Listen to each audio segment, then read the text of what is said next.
На внатрешен план за Северна Македонија и за незините граѓани, како што велите, се чини главни проблеми остануваат широко распространетата корупцијата, прашањето за владење на правото, потребата од ефикасно и независно судство.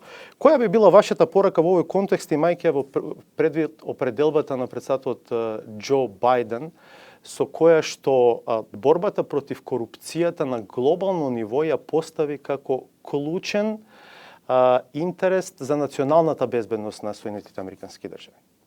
It is. And as you know, corruption is deeply damaging and corrosive to democracies. North Macedonia has been a great example on multi-ethnic harmony, on establishing a pattern of deepening Euro-Atlantic ideals.